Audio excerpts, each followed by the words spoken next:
We welcome every woman to the show as always. Every Wednesday from 11 till 11:50, we get to talk about the woman, and it's always exciting to have these kinds of conversation. We talk about her health, we talk about her finances, we talk about her growth, her development, and everything that concerns the woman. On some days, we're talking about equality, equity issues, and we're bringing spotlight to the issues that women are facing and how they're navigating it in the world.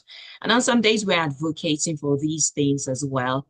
Today, however, we are going to be talking about how to build a career in fashion illustration. And I tell you that it's going to be an exciting conversation this morning.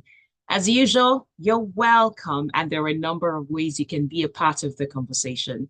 We have the WhatsApp line, we have the phone line. We're live on YouTube with the handle at Smooth 981 FM Lagos. And then you can drop your questions, your comments, your feedback, your contributions using the live chat option.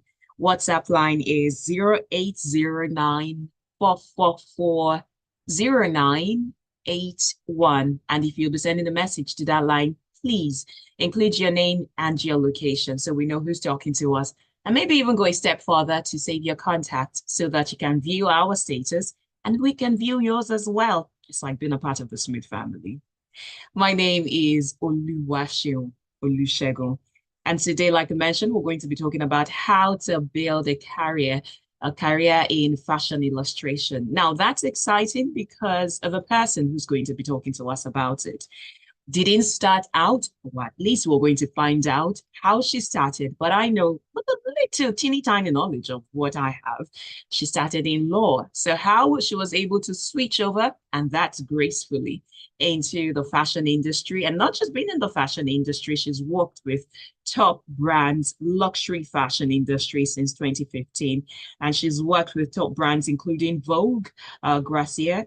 She's worked with the Dubai Mall, Ladre, and many more. So how she was able to do that and how you can do that as well is what we're going to do this morning. And she is the founder as well as the creative director of Fashion Illustration Africa. In addition, it's important to note that she's also an author. She's got some books in the works. She wrote a book called Puff Puff, easily one of my favorite snacks out of Nigeria. And we're going to understand why Puff Puff or Puff Puff, as some people would say. But please welcome with me, Yeager. Good morning. Good morning. And thank you for joining me all the way from another time zone. How are you this morning? I'm well, thank you. It's great to be on the show. Really looking forward to the conversation. Thank you. Let's start with taking you back to how you were growing up, your childhood. So you know how when we're growing up, every you ask a child, maybe the child is 6, 7, 8, Mm. depending, and they say, "What do you want to be when you want to grow up?" What did you say? What do you remember saying? Funny thing is, I don't even remember being asked that question. That's really strange.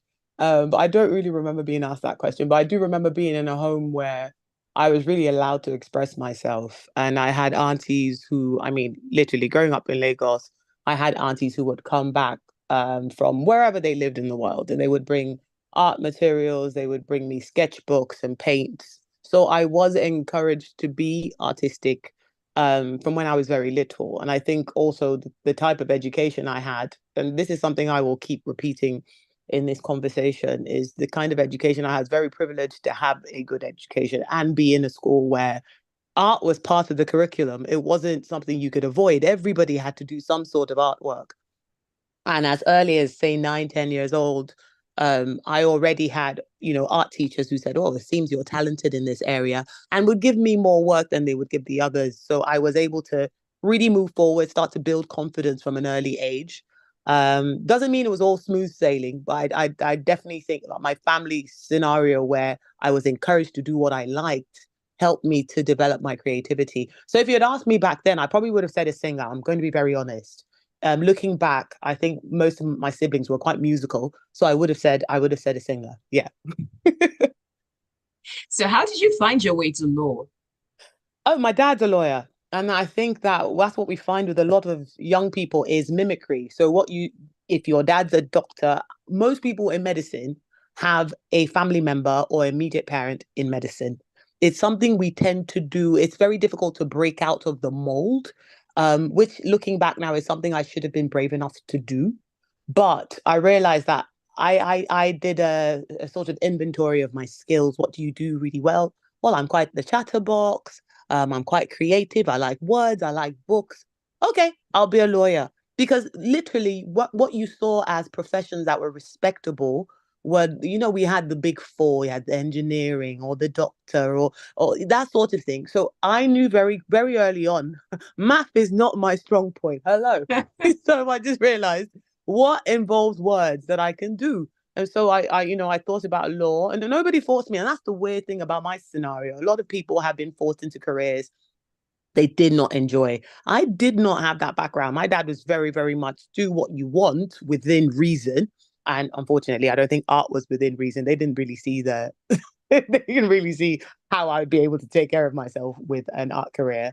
And I don't blame them. Think about the colonial Nigeria they grew up in. You had to have a white collar job to secure your future, right? And have a pension and all those things. So for me, I had to choose a respectable job because all the people I saw who looked respectable worked in a bank or went to an office. So I very much was embedded in that thinking.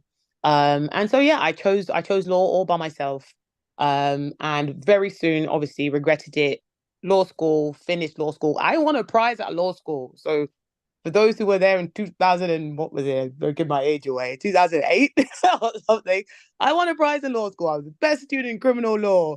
But unfortunately for Interesting. me, yes, I mean, I was good at school. So this isn't, and I think it's to debunk that really useless argument that people who end up in creative careers only end up there because we couldn't do something different.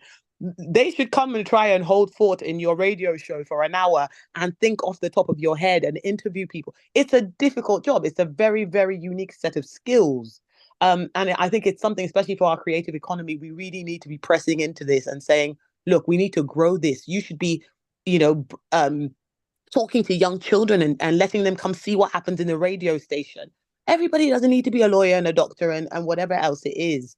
So I think for me, after winning going to law school, winning the prize, blah, blah, people are thinking, oh, yeah, you're going to go into one of the big law firms in Lagos or abroad or wherever you want to do. And I just thought to myself, no, this is not the life for me.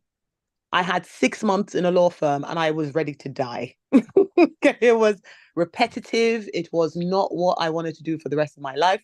And don't forget that all this time, I've always had art in the back burner. So I would always do my own little projects and things like that.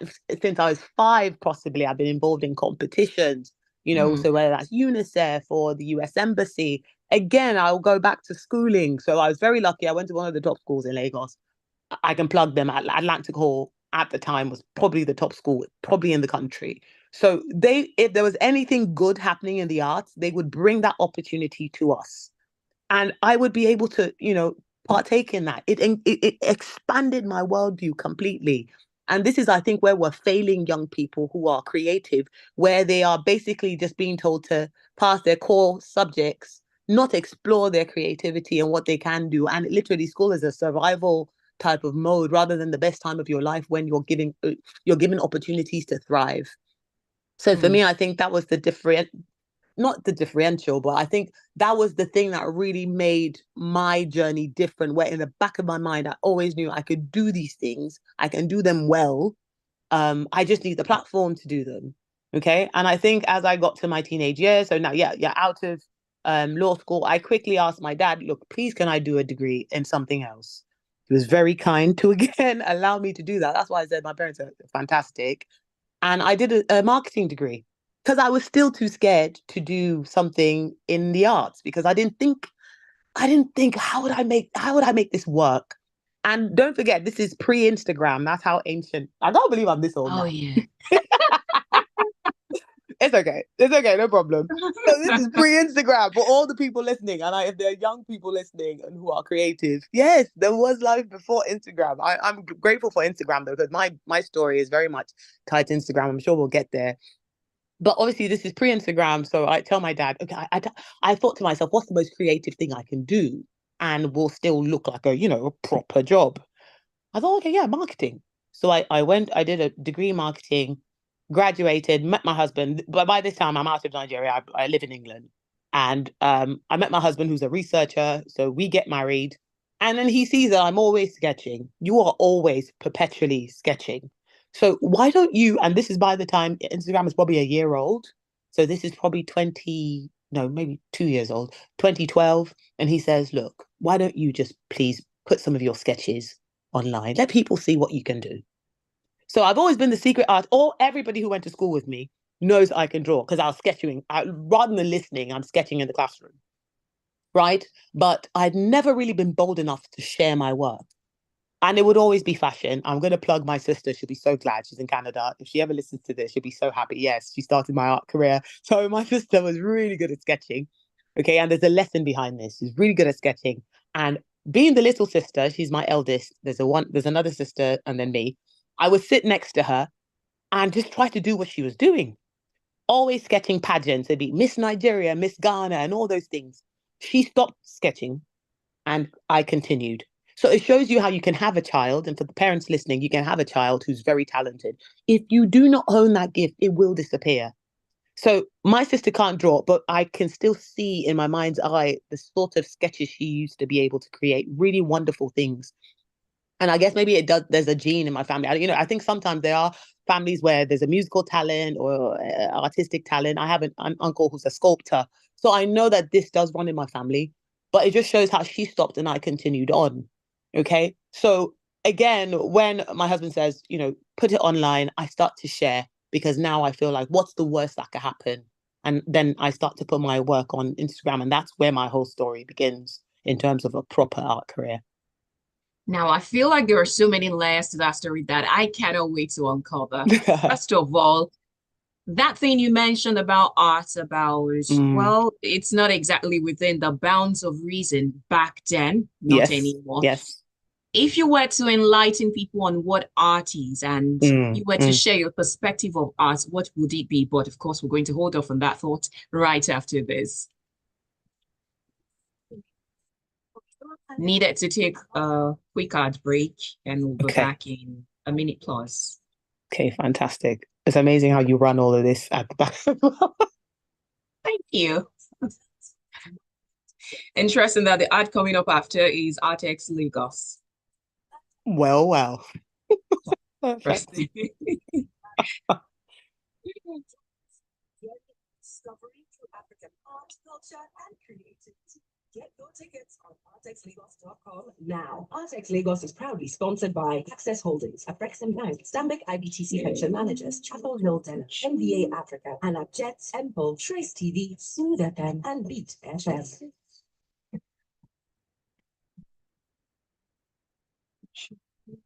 20 designers must pass through the eye of the needle to become the Niger style magnates who will drop jaws. Avant-garde really touches the streets. I never heard of that one in my life. Who will crack under pressure. Oh, who will go all the way. Somebody has to go tonight. Or style their way to becoming a style magnate. On. Watch Style Magnates coming soon on Showmax. Subscribe for 1,600 Naira monthly and sign up now at showmax.com. Let the style revolution begin. Hi, my name is Rita Dominic, and this is Smooth 98.1. You are very welcome if you're joining us for the first time. Right now, the time over here is 15 minutes past 11 o'clock. And you're welcome to join us from any time zone that you are in the world. And what you can have for that, or at least what can make that happen, is you going to our website or you're searching for Smooth 981 FM on any radio streaming app or website and search for us. And then you'll be able to listen to us, connect with us anywhere in the world, even if you're in the Antarctica, as long as there is internet connection, you'd listen to us. Today, we are talking about how to build a career in fashion illustration. And we've started with the juicy, very exciting story of my guest, who's not just a fashion illustrator, but she's the founder of and creative director of Fashion Illustration Africa. And we're going to get into the part where there is just the way her heart and art is intertwined with the motherland, as they would say. We'll get to that later. But let's talk about art and the perception of people about art.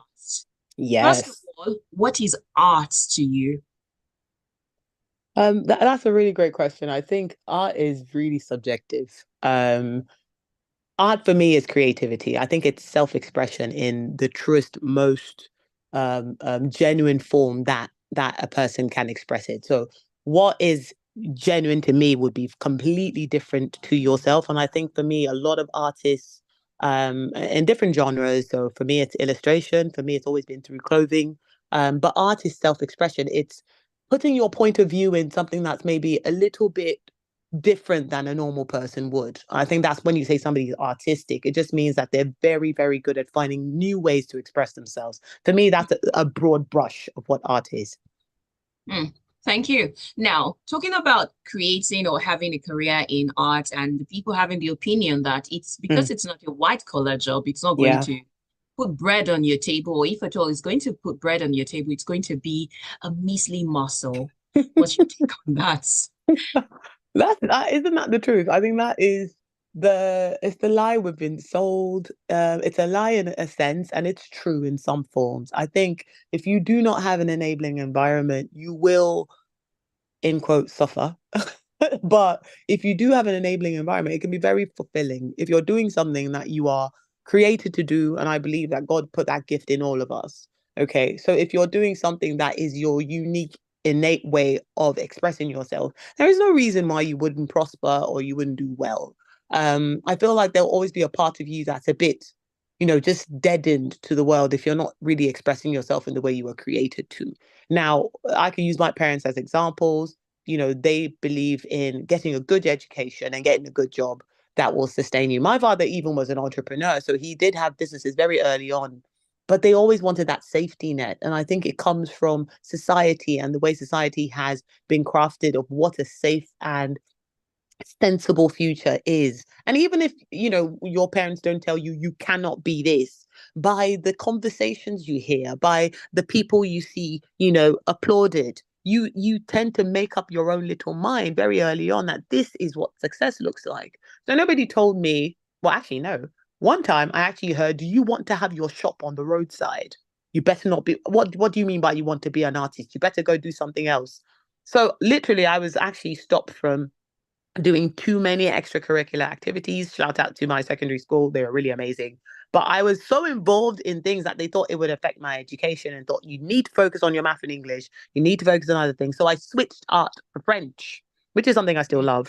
But I felt that's really sad because then that didn't give me that, sort of push to continue on in the arts. So I really do think that, yes, there is this unspoken taboo for the creative arts. And I'm really thankful for what's happening, not just in Nigeria, but we're always forefront of Africa. It's true. Afro beats, things like the fashion scene, what's going on with even Lagos Fashion Week being a pioneer and that sort of thing. Fashion designers, people are seeing footballers. Let's not forget what, Kanu Nwankwo and all the other guys did for just letting people see that, no, it's not only the classroom. I don't have to be a genius and have 15 degrees to make, something of my life. There are other ways to make your country proud. Chimamanda is another example. Yes, obviously she went to university and got her literary degrees, but then she's writing books. So I feel like there are a lot of trailblazers, people who had to take that sort of hit. They had to be brave. They had to do things afraid to make sure that they could show people that, no, the creative arts is not for failures. It's not for people who, want to make rubbish of their lives or be poor forever. You can make a good amount of money. I'm sure, all the musicians have shown that that is true. Hmm. Okay, so going deeper, I think you mentioned something while you were explaining something in the lines of positioning yourself, if I heard you correctly. Now, let's say someone who's listening, the person is trying to make a decision. They know that you're quite passionate about this part of art, but it's not forthcoming in terms of what it terms success. People are not seeing their work. People are not recognizing it. People think that it is crap and so on. What would be your recommendation? Because I say this because I think one of your posts, you talked about staying consistent as an artist. Yes, that's a great question, and thank you for asking that. I would definitely say that fashion illustration is still one of the newest forms of visual arts, especially on the African continent. in the West, in Europe, it's something that's been embedded for probably 100 more, 150 more years. You can't talk about the story of Vogue without talking about fashion illustration. The first Vogue cover was illustrated. So artists are very much part of the conversation here. When you come to the African setting, a lot of it is, again, because of the environment they work in, these guys are doing magic tricks every single day to keep their businesses going. So you do have to work with the bare minimum. You're going to remove or take away anything that's not absolutely essential to your production process. And fashion illustration can sometimes come across as a luxury rather than a necessity. Even though I do say, and it's literally a mantra, everything starts with a sketch. There is no fashion designer in Lagos who did not start with a sketch. Okay. Now, do they care about what that sketch looks like? Do they care about developing their skills in that area? Maybe not. But even growing up, if we're going to a party and we had our ashoibe and we went to the tailor and said, look, I would sketch, my tailor would sketch. I would see what my mom's tailor was sketching. We all started with that drawing. And that's what fashion illustration is. It's just that as you grow in the skill, you are making it more beautiful. You're able to use digital tools or traditional tools, but you're doing it more as an expert than just as part of your job. Okay. What I would say to those artists, and I speak to a lot of them, but Fashion Illustration Africa is the reason. This is part of the reason I started that platform. Okay. And in January, I had a mentoring scheme, 6 months, absolutely free for 10 of who I believe are the best up and coming female illustrators on the African continent.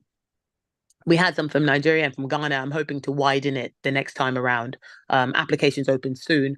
But I just really wanted them to see the other side, which is the business side, which is the networking side, the other parts of illustration and an art career that nobody teaches you, unfortunately. And we know that the education in Nigeria also has gaps. There's a lot of gaps for fashion education. You probably have to travel abroad or learn on the job.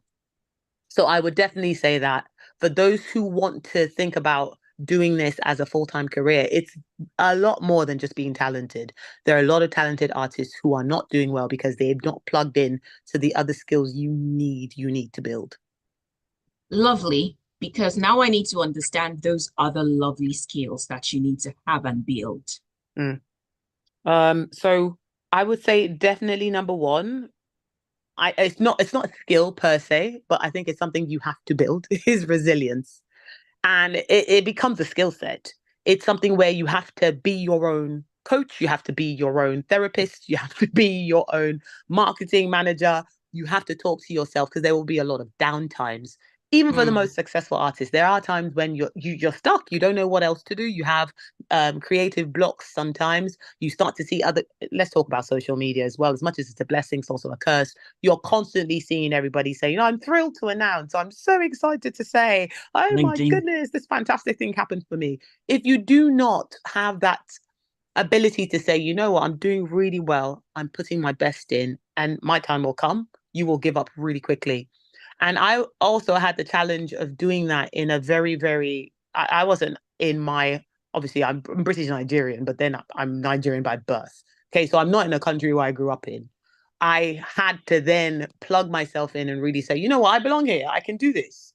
And it's very male dominated as well. So I was also a woman, and then I'm a Black woman. So there were a lot of hurdles to cross. But one thing I realized is if you don't talk about your art, if you don't believe in yourself and really come across excited about your work, nobody's going to do that trumpeting for you. So I had to learn quickly, put your art out there and do it boldly. Then I had to realize you have to really experiment, educate yourself. Now there's no excuse. Yes, you didn't go to fashion school. I didn't go to fashion school. But then there's YouTube. You can take short courses. There's online platforms that you can, I'm not going to plug any of them, but there's so many online platforms you can learn about illustration. You can learn about the fashion industry. If you're not able to, get a paying job, can you intern? And I know sometimes interning can be a way of just getting free labor off people. But if you are learning, then there's a mutual benefit until you feel like, yeah, I'm ready to apply for a real job. So I really feel like resilience is a main thing. Number two is networking. Never, never, never overlook anybody. It doesn't matter how big or small they are. I've learned that some of my biggest encounters and the things that have led to the big jobs I boast about right now came from the smallest things. Being polite, caring about what somebody else does, asking their name. And they go, oh, do you know I work here? And you're like, oh my goodness, they work there. What if I just walk past you because you're not important? Everybody's looking for the big person in the room. So I think that respecting people, networking, being really, really sure of yourself, even if you don't feel it, knowing that you are talented, knowing that you can do your job is a huge part of, I think, why I've been able to do this for 10 plus years. You're dropping so many gems. I can see them from the corner of my eyes, filled with yellow, bright red, and so on. It's so good because I dare say these gems you're dropping are not just needed for you building a career in fashion illustration. It goes any career you want to build whatsoever. It's like principles of life that you need to know and work with. Thank you. True. So true. Yeah.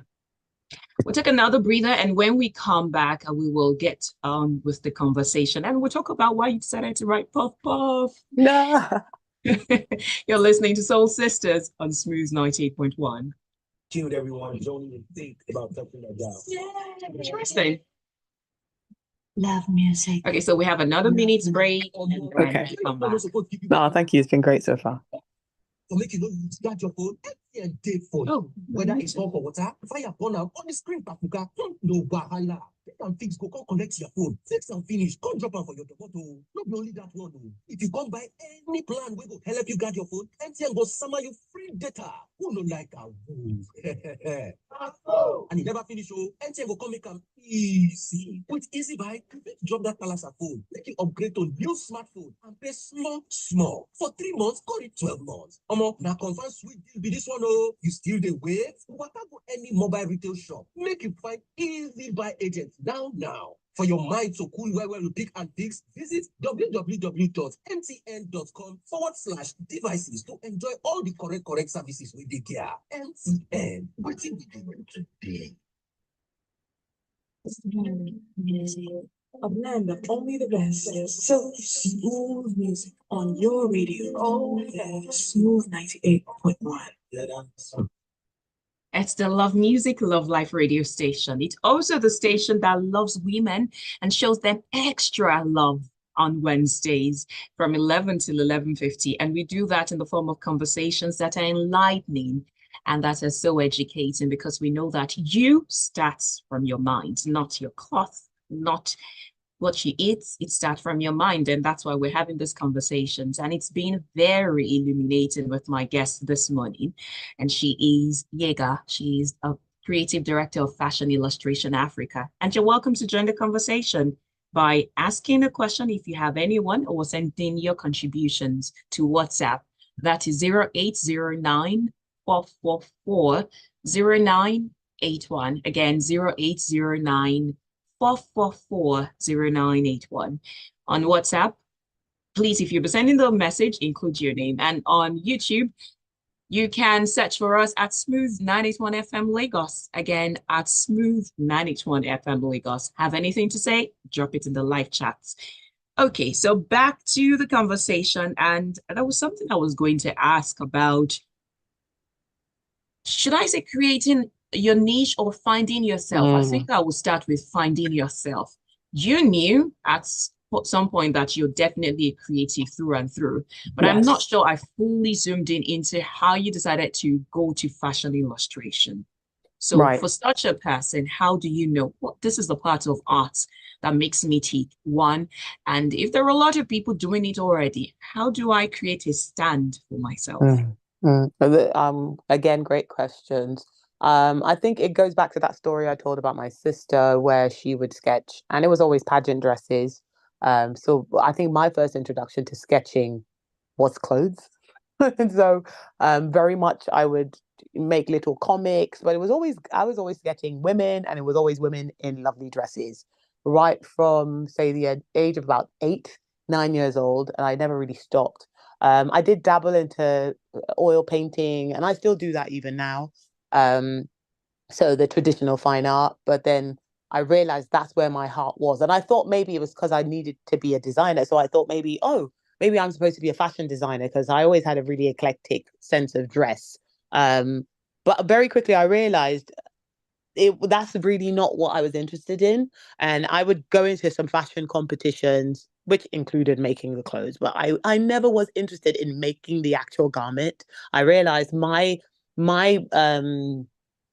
point of joy was always ideating what was on paper or just sketching something that somebody told me to draw, right? So I realized that my gift is translating what is in your mind onto paper. And I always say this, there's a guy called Grayson Perry, and he said, basically paraphrasing, that until we can connect a USB into a human being's mind and then, get that on a computer or on paper, you will always need an illustrator, you will always need artists.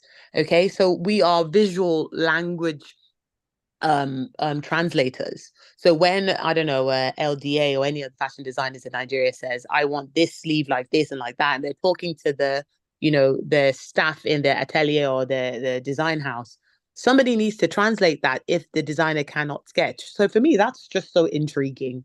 So I knew very quickly that that's where I fit in. And then discovering all of the top illustrators in the world, David Downton, Bill Donovan, again, mostly men, but there are some great women as well. I realized that I wanted to champion this. And it's really difficult to find a Black female illustrator who is celebrated on the world stage. And that is literally, it's my life's work to say, look, I want to make sure that if there's another 9-year-old girl who's looking for an illustrator and she, tries to find examples, hopefully my name will be on there and she'll see somebody who looks like her. Because I think that's a really big draw, a really big open door for somebody's mind in terms of possibility.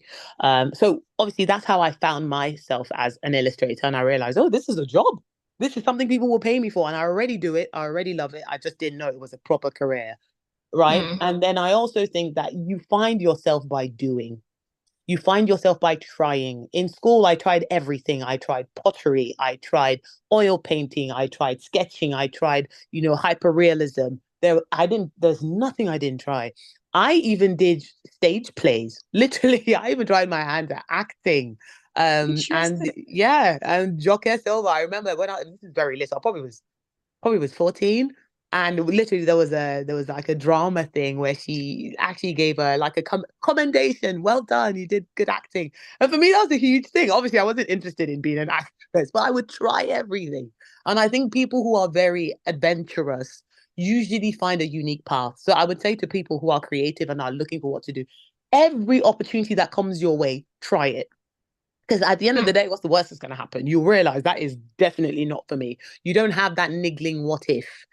Could it have been? Oh, maybe. I don't want any of those regrets. I have enough of those in my life, like not starting early enough. Oh, I wish I'd done this 20 years ago.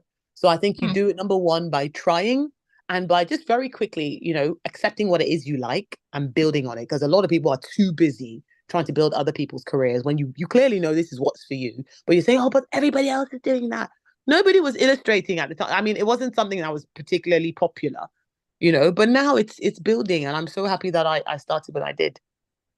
Let me poke my nose further into this garden and ask, how is it like being an African, a Nigerian in a male-dominated and I dare say white industry? Yes. How has it been like?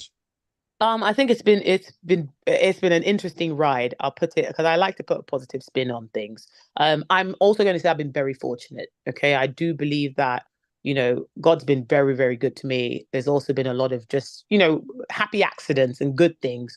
But I will say at the beginning I was so unsure of myself. I would never really put my face out there. That's people who have the time to scroll all the way down to my Instagram page. You realize for a long time it was just my illustration. I did not put my face. I'm not very public facing. I'm learning that I have to do that now. A lot of people, want to maybe ask me for, advice or any of those things. So I realize now you can't really continue to hide yourself behind your artwork, especially if you're a reclusive artist. So I would just sketch and put it out there. And when I get a job, sometimes I get a job in the Middle East. I've worked with Vogue Arabia. As I said, the Dubai Mall had my artwork splashed on a huge wall right next to some of the top stores. So it was, and my friends would go on holidays. I saw your artwork, But when I first came, you could see the surprise on their face, like, oh, you're Jaeger. Oh, we weren't expecting you. And you don't know whether is it because I'm a woman, is it because I'm a Black woman, is it because I'm not as old as you expect or as young as you don't know. So I realized that being the face of your brand in quote very early on is very, very important. And that's something I wish I'd done earlier, because then you start to change the face of things. If you're hiding, things still look the same. Now, I give talks and workshops at the Victoria and Albert Museum. And when I do the history of fashion illustration, sometimes I ask them at the end, what have you noticed about all the examples of great that I've shown you? Exactly. They're all men. And there's just a few women, Jacqueline Bisset. Okay, there's Megan Hess. They're all white women. I cannot tell you one black illustrator, fashion illustrator, not artist. There are lots of great black women artists, but fashion illustration is still something where there's so much room for us to take up space and do amazing things. So why I'm being more vocal, and I'm taking the opportunity to speak about it, is because I realize that we cannot be represented if we can't be seen. So yes, it wasn't easy. It's still not easy, but then I feel like the UK is such a beautiful place to live, because there is opportunity. If you keep pushing, you don't have that racist mindset, because I just push that to the side. My talent will speak for itself. And again, I reiterate this: being respectful to people and being genuinely interested in the conversation of the person next to you. You never know who you will meet. Now I'm curious about, how is it Afro symbology started? Yes. What pushed you to start that? Oh, that's great. Thank you for asking that. Afro symbology is, I say is because it's an ongoing project. It was my first solo exhibition, so an exhibition just with my artwork as the core of the subject. Afro symbology was coined because I basically just joined two words, African and symbology. It just happened that nobody had put that word together before. So I was like, yes, look at me. I made a new word. So Afro symbology is just African symbology. Why is that important? It's important because of our fabrics. Now, we're still in the place where African fashion is very much tied to its textiles. I think that is wrong, because there's so many designers that they shouldn't be limited to, Ankara or Adire or whatever else it is that they are using to make clothes. But we are still in that box. And so we'll climb out of it. But for now, African fashion is tied to African fabrics. And I started to look at the meanings on the symbols that you see, especially at Adire Leko. And I thought to myself, do we know the meanings of these symbols? I grew up in Lagos. I grew up watching Mama Nike, who is, somebody that I would go to her house because we know each other in terms of a family setting. Her husband is a sort of a mentor and a father to my dad as well. So I grew up just seeing a woman being an absolute force of nature, having a 3-story gallery full of artwork. So this is another thing that plugged in my mind. This is possible. This is possible. You can be an artist and be successful. You can be a woman. This was in my subconscious. So she's always been the first mentor that I saw, and she'd, just give us gifts going home. It was always indigo.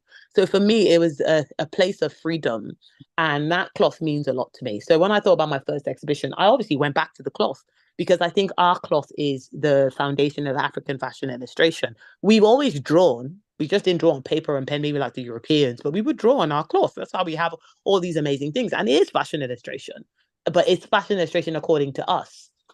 So this project was about, as an African, can I look at these symbols the way our ancestors would and say, I know what that means. I know what they're trying to say.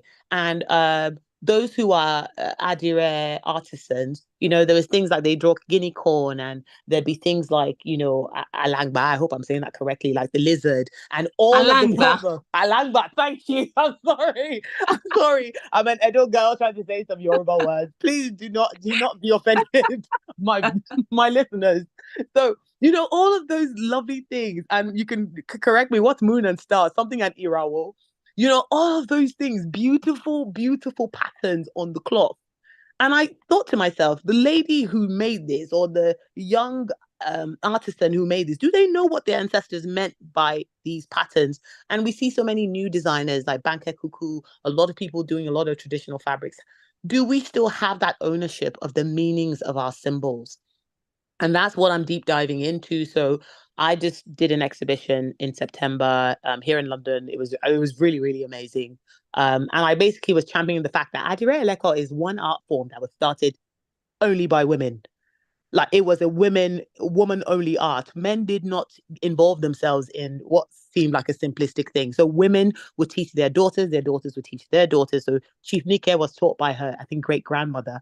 I have a film on YouTube. If you Google or if you type in Afro symbology, really short film, 15 minutes. It's just the basis of, women in the arts, our symbols, owning our fabrics and making sure it's not stolen, because it's such a big $1 billion business. But a lot of the African fabrics that we call African fabrics are made outside of Nigeria. They're not made in country. So we're losing so much. So it's a very big, big, big project, but that's the basis of it.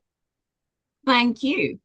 Now, if you're joining us for the first time, you are listening to Soul Sisters on Smooth 98.1, and it's been an interesting chat with Yega, who's a fashion illustrator. After the breather, we are finally going to get to Puff Puff, but there is also one thing I want to get to as well. I'll take this as an educative session. So what is one thing that you think people have, or a wrong perception of people in the fashion industry that people have, especially women in the fashion industry, some of the misconceptions, stereotypes, and myths that you've had to deal with? I'd like to get to that. And then we'll talk about your illustration of children's books. You're listening to Soul Sisters on Smooth 98.1.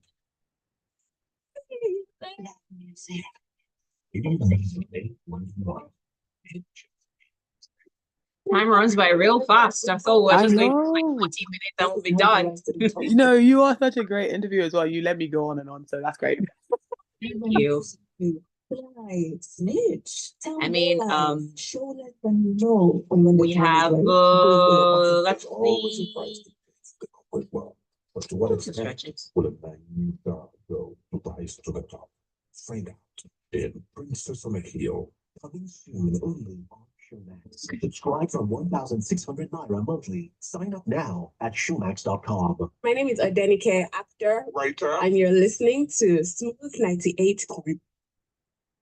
Welcome. It's been a very beautiful conversation since 11 o'clock. And if you have missed out on it, hey, don't worry, don't panic.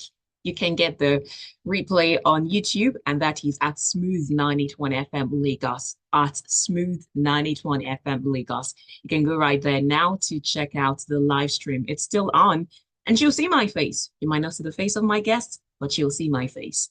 That should be enough for you for now.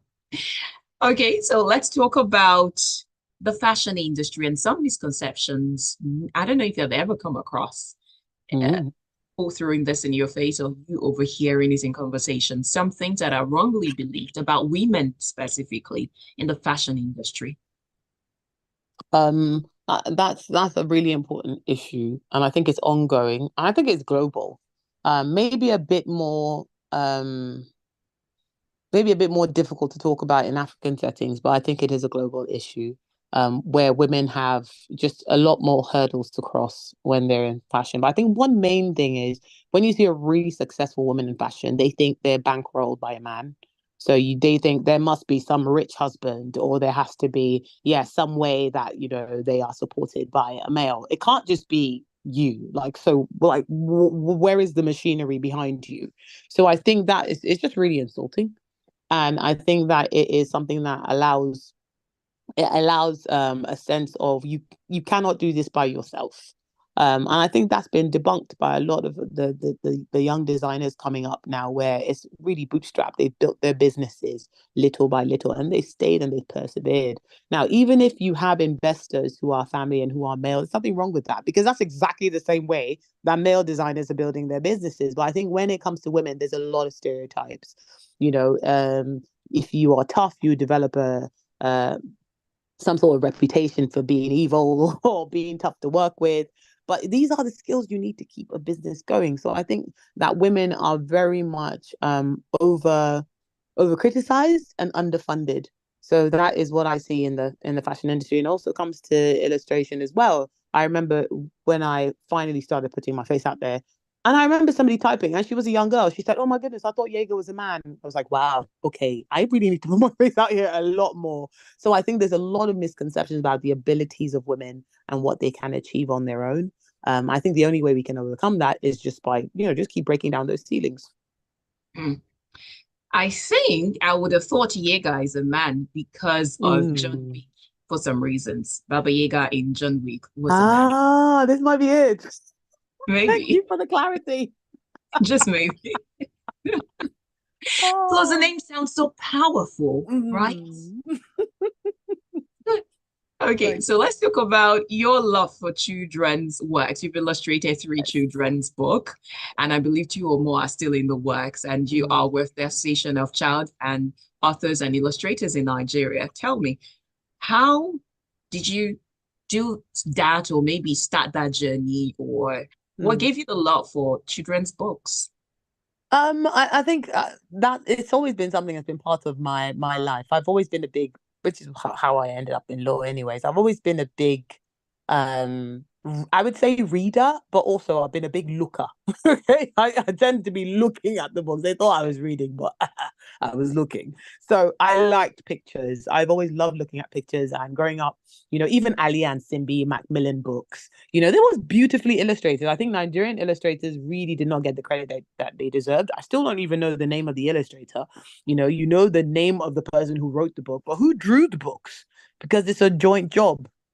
Now, I'm an author illustrator. I do both of them, but obviously my stronger suit is sketching and drawing. So in 2018, I got approached by a friend of mine, Vesey, who wrote a book called Who Do I See in the Mirror? And at that time, it was just before COVID, it was 2018, and she had a young daughter, I had a young daughter. So we thought to ourselves, she had written a book. She said, "Look, would you illustrate this?" I'd gone to school with her husband, so we knew each other that way. And I thought, why not? Why not? And it was a beautiful story about a girl loving her hair, her the parts of her body, her skin tone. And we drew the book, and she went on to really do great things with the book. And I just kept getting, inquiries about writing children's books and I still do till this day. It's not my main. I'm known as a fashion illustrator, but this is something I love to do, especially when the theme means something to me. And I think there's a lot of gaps to fill for African children to see positive stories about them or to see themselves front and center as the hero of the story. And then when it got to I think 2022, I was just sitting at my table. I'm a big foodie. This is something everybody who knows me knows this. I Ah, love food. Okay. And I thought to myself, if I was going to write something, what should I write? And I don't know how this came about, but I just thought, has anybody written anything about good old Puff Puff? Nobody has done that. Why? And then I just thought to myself, you know what? Let's write a rhyme. And I told you I like songwriting because my siblings and that's something we did together a lot.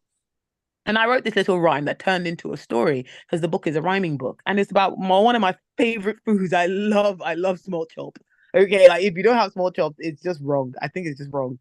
So I wanted people to know about Nigerian culture and to know about the foods that we are proud of. And to be honest, Puff Puff looks really good as a character. So I drew the characters and I published the book in 2022. It actually won, no, well, not won a prize, but it was shortlisted out of thousands of entries, hundreds of entries.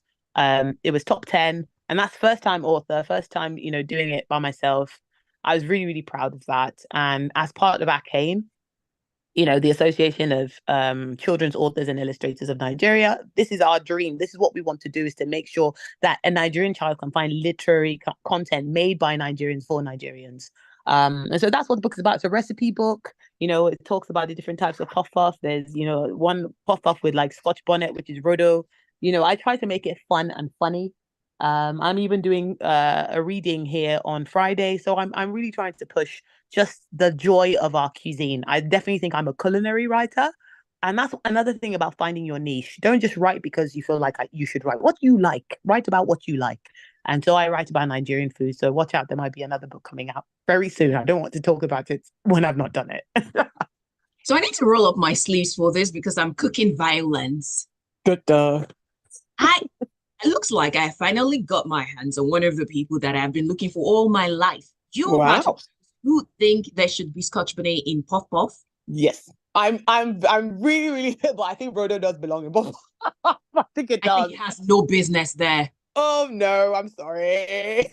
My friend Sarah has converted me. She's like she's a really good cook, and she put it in there. And I'm coming around to the idea. I'm not gonna lie. I'm a plain puff puff girl. Yes, that's true. But I think the spicy, it's nice. It's really nice. No, We because can agree to disagree. I read my books in some places, and the children were mortified. Like, that's not what chocolate. Oh no. So I think everybody has their idea of what it is, and that's why it's such a beautiful topic. It just shows how diverse we all are, and people don't realize how varied Puff Puff is across the continent. So, for example, in the book, if you go to the back of the book, you will actually be able to see all the countries where puff puff is cooked. So very quickly, I could say like Ghana. Ghana calls it bofrot. There's mikate in DRC Congo. We've got kaimati in Kenya. We've got yovo doko in Benin Republic. So we make the same food, we just call it something different. So I love how we're even here arguing about, can it be spicy or can't it be? And that's why we need to put our culture in books. So, it's kept for future generations, and it's a beautiful thing. Great. Just like jollof rice. A lot of Just us like cook it. jollof In rice. fact, it's getting international reception and trying to cook jollof rice. Even though sometimes I look at how they're preparing their jollof rice, it's like tomato rice. I've seen some of those Instagram reels. Horrendous. Yep. But we encourage them. It's like, bless you, brother. Keep going. Oh man. Why? Unfortunately, this chat has come to an end and we have to go. Yeah, I know. Thank you. Thank you for having me. Find some puff puff with no scotch bonnet in them. Oh. But it's been lovely having this chat with you, and thank you for the encouragement that you have given, and hopefully someone is able to find life on their part as a result of these things that you have shared. Now, for people to catch up more or follow you and know what it is that you're up to, maybe when the next books come out, and to behold your beautiful illustrations, where do they do that, or how can they do that? I'd like to say, start by saying thank you for having me on the show. It's been a really lovely conversation. Really grateful for that. To find me, you can go to www.studioyega.com. That's STUDIOYEGA, studioyega.com. I'm on Instagram. It's Yega Illustrations with an S. Okay, and you can also follow Arcane. Please do follow Arcane. It's called Official Arcane on Instagram, and all we're doing is pushing African children's books and the writers and the authors who are starting the industry there. So you can find me in all these places, and I look forward to connecting with any of you soon. Thank you. I hope you have a lovely morning or a lovely day. I don't know the time where you are now. I think it should be 10, right? Yes, it's 10 a.m. 11 a.m. here, so we're an hour behind you, the UK. Oh, good. I hope you have a lovely day and that you eat lots of puff puff, however you like it, with pepper or not. But yeah, Thank you so much. Chat with you, and have a beautiful one. You have a great day. Thank you. Bye. Bye. And thank you for listening from the beginning of the chat till now. Next week, we'll go again on Soul Sisters, and you always can find a replay of this conversation on YouTube at Smooth 981 FM Lagos. That's the handle you're searching for. And share it with someone who needs some extra pep in their step. If they need some motivations, or they are just on the brink of giving up, there is something in today's conversation they need to listen to. And also, I hope you find it valuable. On the other side, which is 12 p.m. till 4 p.m., will be the time for Casbah. And Casbah is all about African music for 4 hours. We're talking Afrobeat, Afro jazz, Afro funk. We're talking high life and many more. So you don't want to miss out on the conversation. This is Smooth 98.1. And my name is Oluwaseun Olusegun. World is it? This is a woman. Wow. It's a woman. I enjoyed every beat. Thank you. No, thank you so much. And right on time, because I have to run now. But I'm honestly thank you so much for having me on your show. It's a pleasure. One of these days we should have you back. I'd love to, anytime, honestly. Okay. Bye.